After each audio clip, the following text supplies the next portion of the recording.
I never thought the day my mother's will was read would feel more like a battlefield than a family gathering. We were in the oak-paneled conference room of green, naking associates, the air thick with the smell of old paper and polished wood. My father sat across from me, his posture rigid, his expression already carved into a sneer as if daring me to speak. To him, I've always been just a waitress, someone unworthy of a voice, a future, or respect. My brother Ryder leaned back beside him, wearing that smug half-smile he'd perfected since high school. When I opened my mouth to speak, my father's voice sliced through the room. "You're just a waitress. Shut up and sit down." I didn't argue. I didn't even blink. Instead, I turned to my mother's lawyer and gave a single, deliberate nod. That's when everything began to unravel. I was 28 years old, still living in the same small Montana town where I was born. Most people I grew up with had moved away, college, careers, families, but I stayed. Some might say it was out of fear or lack of ambition. My father would tell you it was because I couldn't make it anywhere else. He'd say it with that same condescending smirk he'd worn since I was old enough to understand the meaning of failure. The truth? I liked my life. I worked double shifts at Rosie's Diner, poured coffee for the truckers who passed through, and saved what I could. My world was simple but honest. My customers knew my name. My boss trusted me. But in my father's eyes, none of that mattered. He measured worth by paychecks and titles, things I never had. Then there was Ryder, my older brother, the golden boy. Ryder moved to Denver after college, got into real estate, and never missed a chance to remind me of the expensive condo he owned or the luxury SUV he drove. Every family gathering became a silent contest that I never signed up for, but somehow always lost. Dad's praise for him was loud and generous. For me? If I was lucky, I got a nod. My mother, though she was the balance in all of it, Grace Miller, was soft-spoken, with hands that smelled faintly of lavender from the soap she loved. She saw me.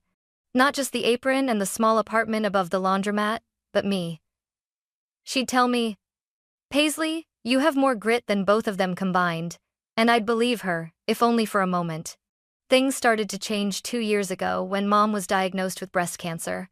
At first, we all thought she'd beat it. She had that kind of quiet strength that made you think nothing could touch her. But the treatments wore her down, and the sparkle in her eyes dulled, though she never once complained. I was there for the chemo sessions, the late-night nausea, the mornings when she couldn't get out of bed. I learned to make her favorite tea just right. The way she said it tasted like home. I sat beside her in the hospital, talking about the weather or the silly things customers said at the diner. Anything to keep her mind off the pain. Dad came when he could fit it in, always glancing at his watch, as though sitting with his dying wife was stealing time from something more important. Ryder visited twice, both times snapping photos for Facebook with captions like, "Cherish your loved ones." The comments poured in, calling him a devoted son, but I saw the truth. And so did Mom. One night, when it was just the two of us, she looked at me with eyes that had grown tired but not dim, and said, "You'll understand someday why I've made certain arrangements." At the time, I didn't know what she meant. But sitting in that conference room on the day of the will reading, I realized I was about to find out. When Mom's cancer came back after her second round of treatment, it was like watching a slow-moving storm roll across the plains, inevitable, unrelenting, and impossible to stop. The doctors spoke in clinical terms about aggressive recurrence and limited options, but all I heard was a clock ticking louder than it ever had before. I cut my hours at Rosie's Diner so I could be with her more. My savings dwindled, but I didn't care. Every extra minute I could sit by her hospital bed, read to her, or just hold her hand felt like gold slipping through my fingers. Dad still came, but it was all surface-level concern, asking about her medication schedule in front of the nurses, then retreating to the hallway to take calls. His voice was louder there, sharper, like the way he talked to contractors or clients. I overheard him one afternoon telling someone, "She's not going to last long. We'll need to get the house appraised." My stomach twisted, but I bit my tongue. Ryder was even worse. He breezed in wearing designer sunglasses, carrying overpriced bouquets like they were props. He'd sit on the edge of Mom's bed, lean in for a selfie, and posted online with captions like, "Love you, Mom. Stay strong." The comments were full of heart emojis and praise for his dedication. He never stayed more than 20 minutes. One night, when Ryder had just left and Dad was too busy to visit, Mom asked me to close the blinds and sit closer. She spoke in a whisper, like she was sharing state secrets. "Paisley," she said, her voice fragile but steady, "there are things you don't know about your father and brother." I told her I already knew enough, but she shook her head. "They've been counting the insurance money," she said, her lips tightening. "Like, I'm a check waiting to clear. I heard them talking about it last month." The words hit me like a punch. I wanted to storm out and find them, to make them look Mom in the eye and admit it. But she gripped my wrist, stopping me. "No," she said. "You'll have your moment, just not now." Then she reached into the drawer beside her bed and pulled out a small black USB drive. "This," she said, pressing it into my palm, "is what I want people to hear if they try to silence you." I stared at it, feeling the weight of something far bigger than a piece of plastic. "I've also made changes to my will," she added. "Marion Green has all the documents. She knows what to do. When the time comes, trust her." I didn't fully understand why she was telling me all this, but I nodded. In that moment, her trust in me felt heavier than any burden I'd ever carried. Weeks later, when the call came that she was gone, I knew the storm had finally broken. But what I didn't know was that the real thunder was still ahead, waiting for me in a quiet, wood-paneled room with my father across the table. The last month of Mom's life felt like a blur of antiseptic smells, muted hallways, and the steady beep of monitors. Her room was always dim, curtains drawn to soften the daylight that seemed too harsh for her fragile eyes. I sat beside her most days, reading aloud from her favorite mystery novels, even though I wasn't sure how much she could follow anymore. Dad's visits grew shorter. Sometimes he didn't come at all. When he did, his conversations were clipped, his eyes darting to his watch like time was money and she was wasting it. Ryder's appearances became so rare that the nurses would ask if I'd heard from him lately. I hadn't, not directly. I saw his posts though, smiling at charity galas, skiing in Aspen, always accompanied by captions about family first. One evening, just after sunset, I came into the room to find Mom sitting up straighter than she had in weeks. She was pale, but her eyes held a spark. She motioned for me to close the door. "Paisley," she whispered. "Promise me you won't let them write my story." I frowned. "What do you mean?" She reached for my hand. "At the will reading, your father will try to control everything. He'll try to silence you. Don't fight him in the moment, just do what we planned. Trust Marion. And play the recording if you must." I nodded, swallowing the lump in my throat. I wanted to tell her I'd stand up for her no matter what, but something in her tone told me she already knew that. 2 nights later, she slipped into a coma. I stayed through the night, holding her hand and tracing the veins on her skin like they were maps to places I'd never get to visit again. At dawn, she was gone. The days after felt mechanical arrangements, condolences, the awkward quiet from people who didn't know what to say. Dad barely looked at me. Ryder only texted once, "See you at the reading." I spent the night before the will reading sitting at my kitchen table, the USB drive on the wood in front of me like a loaded weapon. I thought about plugging it into my laptop, just to hear what Mom had said, but I didn't. A promise is a promise. When morning came, I put on my plain black dress, tied my hair back, and slid the USB into my purse. Outside, the wind was sharp, the kind that carries dust across the road like a veil. It felt fitting, like the air itself knew a reckoning was coming. By the time I walked into the oak-paneled conference room at Green, N. Associates, Dad and Ryder were already there, seated like kings at the head of the table. Marion sat at the far end, her briefcase closed, hands folded, eyes calm but unreadable. I took the chair opposite my father. He didn't greet me. He just smirked like he already knew the ending to a story I hadn't even begun to tell. Marion cleared her throat, her voice carrying just enough weight to pull the room into silence. "We're here to read the last will and testament of Grace Miller." I folded my hands in my lap, my fingers brushing against the USB in my purse. The weight of it was constant, like a heartbeat.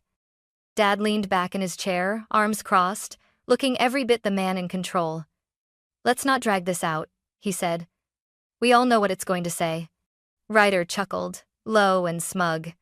"Yeah, Marion. Skip to the part where Dad and I take care of the estate. No offense, Paisley." His eyes lingered on me, sharp with mockery. I didn't answer. My gaze stayed on Marion, who gave me a barely perceptible nod, as if reminding me we were still on track. Marion began reading the legal preamble formal language, dates, witness statements. My father drummed his fingers on the armrest, impatient. I could see Ryder scrolling through his phone under the table. When she reached the section about personal statements from the family, I shifted in my seat. "I'd like to say a few words before we continue." The air seemed to freeze. Dad's eyes snapped to me, hard and cold. "No. You're not speaking here." I straightened my back. "It's about Mom." He leaned forward, his voice low but razor sharp. "You're just a waitress." "Shut up and sit down." Heat flooded my face, but my voice stayed even. "I have as much right to speak about her as anyone in this room." Ryder smirked. "Come on, Paisley. Don't make this weird. Let's just finish up. You can write a Facebook post later or something." For a moment, I thought about pushing back, about letting years of swallowed words pour out. But then I remembered Mom's voice in that dim hospital room. "Don't fight him in the moment. Just do what we planned." I closed my mouth. My silence seemed to please them. Dad settled back, smug again, as if he'd won something. But under the table, I slid my hand to my purse, feeling the edge of the USB. I caught Marion's gaze and gave her the smallest nod. Her lips pressed together, not in disapproval, but in a quiet readiness.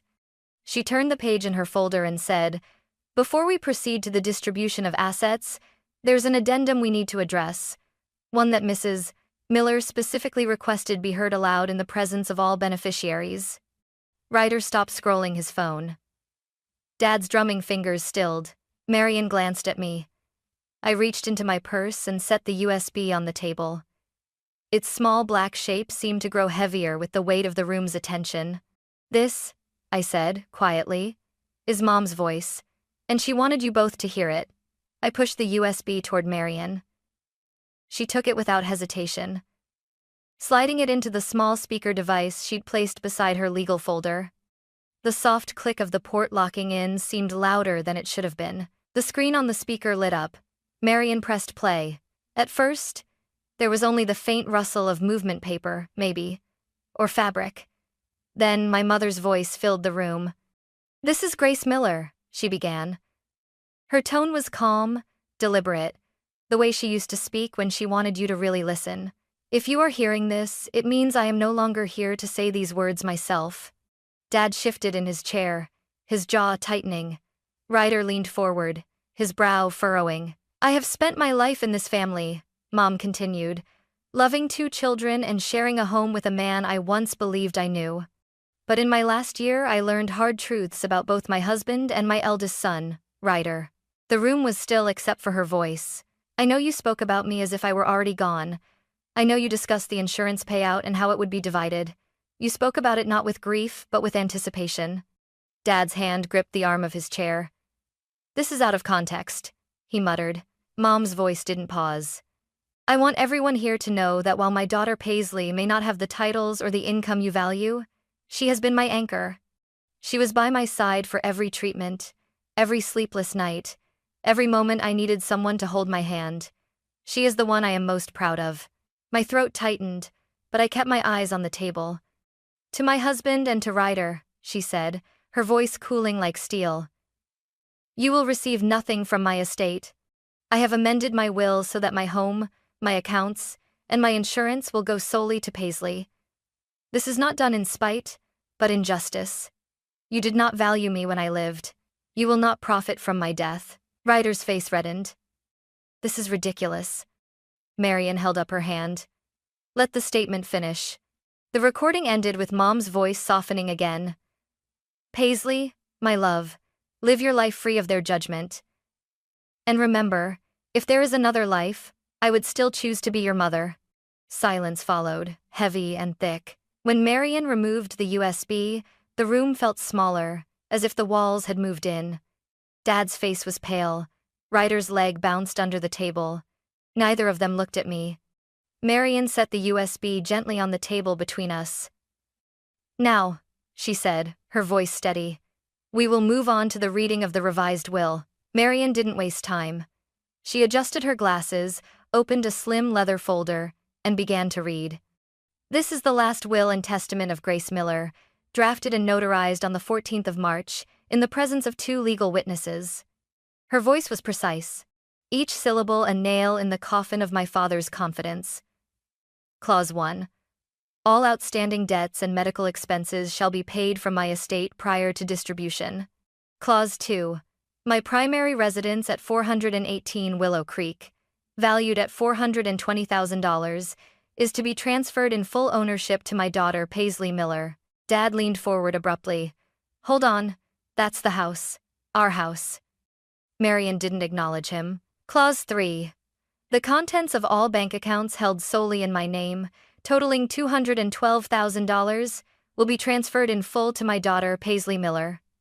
Ryder's chair screeched against the floor. "This is insane. She can't do that. I'm her son too." Marian's gaze didn't waver. Clause 4. The beneficiary of my life insurance policy, in the amount of $1 million, has been changed from John Miller to my daughter, Paisley Miller. The air seemed to implode. My father's face went red, a vein standing out at his temple. Ryder's mouth fell open, then snapped shut as if he couldn't decide whether to scream or swear. Dad finally exploded. "This is fraud. She was sick, she didn't know what she was signing. Paisley manipulated her." I felt the heat of his words but kept my hands folded, my voice calm. Everything Mom did was her choice. She knew exactly what she wanted. "Lies," Ryder spat, pointing at me. "You were there every day, whispering in her ear, poisoning her against us." Marian closed the folder, her voice like steel. "The will was witnessed by 2 independent parties and notarized. All legal requirements were met. If you wish to contest, you will find it a costly and public process, Mr. Miller." Dad's chair scraped loudly as he shoved it back, standing so fast it nearly toppled. "I will drag this through every court in Montana if I have to." "Go ahead," Marian replied evenly. "The recording you just heard will be entered as evidence." For the first time, he hesitated. Ryder looked between us, his bravado slipping. We deserve something. You can't just cut us out completely." I met his eyes. "You already did that yourselves when you treated her like a bank account instead of a person." The room fell into a tense, almost suffocating silence. Outside, I could hear the faint hum of traffic, the distant bark of a dog, mundane sounds that felt out of place in a moment this sharp. Finally, Uncle Grant, Mom's older brother, who had been silent until now, spoke. His voice was low but carried weight. "John, Ryder, you should be ashamed. Grace was my sister. I saw how Paisley took care of her when you wouldn't lift a finger. This will is fair." Dad glared at him. "Stay out of it." Grant stood, his chair legs grating across the wood floor. "No, I won't. You've been a selfish man for as long as I've known you. And Ryder, you've learned all the wrong lessons from your father. If you had any decency, you'd walk out of here quietly and let Paisley honor her mother without your bitterness poisoning it." Ryder's face flushed deep crimson. "This is a joke." He looked at me, eyes narrowed. "Enjoy playing queen of the house until the tax bill hits." I didn't answer. There was nothing left to say that Mom hadn't already said for me. Dad grabbed his coat, muttering curses under his breath. Ryder followed, slamming the door hard enough to rattle the glass in the conference room windows. When they were gone, it felt as if the pressure in the room finally eased. Marian closed the folder and slid it toward me. "It's done," she said. "Everything is yours now. Grace wanted you to have the security she never did." I nodded, my throat tight. "She gave me more than security. She gave me her trust." Grant put a hand on my shoulder. "And you honored it today." For a moment, I let myself breathe. I could almost hear Mom's voice in that quiet, steady, warm, and proud. And I realized that this, more than the house or the money, was the real inheritance she'd left me. When the door slammed behind Dad and Ryder, the silence felt heavier than any shouting could have been. I sat there, my hands still on the edge of the table, as if letting go would make the whole moment collapse into some sort of dream. Marian began gathering her papers, methodical and calm, but she glanced at me. "They'll make noise for a while," she said. "Threaten lawsuits, try to intimidate you. But the will is airtight, you're protected." I nodded, though my stomach still churned. "They won't forgive this." Grant gave a low snort. "They don't need to. Let them stew in their own bitterness. Your mother saw who you really are, and that's what matters." As we walked out into the hallway, I caught snippets of hushed voices from the small group of relatives who'd been waiting outside. Some eyes were sympathetic, some curious, and a few looked downright uncomfortable, as if knowing the truth about Dad and Ryder had spoiled some long-cherished illusion. "She left everything to Paisley," someone whispered. "Well, after what those two did, I don't blame her," another murmured back. I kept my eyes forward, refusing to let their words stick. Outside, the late afternoon light was fading, painting the parking lot in shades of gold and shadow. I could see Dad and Ryder in the distance, standing by Ryder's SUV. Dad's arms flailed as he spoke, Ryder's head jerking in quick, sharp movements. They didn't look like a united front anymore, they looked like two men blaming each other for losing. Grant walked me to my car. "Do you want me to follow you home? Just in case they decide to escalate?" I thought about it, then shook my head. "No. They've already lost the only fight that mattered. The rest is just noise." Still, I checked my mirrors all the way back to the house. When I pulled into the driveway, the place felt different. The same porch swing, the same paint peeling near the gutter, but it was mine now. Not because of money, not because of legal documents, but because Mom had wanted me here. I stood in the doorway for a long moment before stepping inside. The scent hit me first, faint lavender, like the soap she loved. I don't know if it was real or if my mind had conjured it, but I breathed it in anyway. I set my purse down on the kitchen table and placed the USB gently beside it. I didn't feel triumphant. I didn't feel rich. I just felt steady. Somewhere in the quiet, I thought I could still hear her voice. "Live your life free of their judgment." And for the first time in years, I believed I could. 6 months passed before the constant tension in my shoulders began to ease. The calls from Dad stopped after the second month. His threats of lawsuits dissolved into silence once Marian's letters made it clear he had no case. Ryder tried one last jab through a text that read, "Enjoy the house while it lasts," but I didn't answer. I think that stung him more than any fight could have. The house became more than just a place to live. I painted the kitchen walls a warm cream, the way Mom had once said she'd always wanted. I kept the porch swing, oiling the chains so it wouldn't squeak in the wind. In the living room, I framed one of the few photos of us together, me in my diner apron, her laughing beside me, holding a mug of coffee like she was in on some private joke. I still worked at Rosie's diner. People asked if I planned to quit now that I had money, but the truth was, I liked the rhythm of the place. The regulars still came in, still called me Pays with that same small-town familiarity. If anything, the money gave me the freedom to work because I wanted to, not because I had to. Sometimes, on quiet evenings, I'd sit at the kitchen table with the USB drive in my hand. I never played it again. I didn't need to. Every word was etched into me, her pride, her love, her warning. It was strange having her voice trapped in a tiny piece of plastic, knowing I could hear it any time I wanted, but choosing to carry it in memory instead. Uncle Grant visited often. We'd sit on the porch with coffee, talking about Mom, not the illness or the fights, but the little things. The way she hummed while making pie crust. The way she'd brush her hands on her jeans after gardening. Those were the pieces I wanted to keep polished, not the jagged edges left by Dad and Ryder. One windy afternoon in late autumn, I stood in the backyard, the sky the same pale gray as the day of the will reading. I thought about what Mom had told me, live your life free of their judgment. Back then, it had sounded like an impossible wish. Now, it felt like a quiet truth I'd grown into without realizing. I walked back inside, the smell of fresh coffee filling the air. In the hallway, sunlight caught the frame of her photo, and for a second, it felt like she was right there watching, approving, maybe even proud. I smiled. Not because I'd won anything, but because I knew I was exactly where she'd wanted me to be.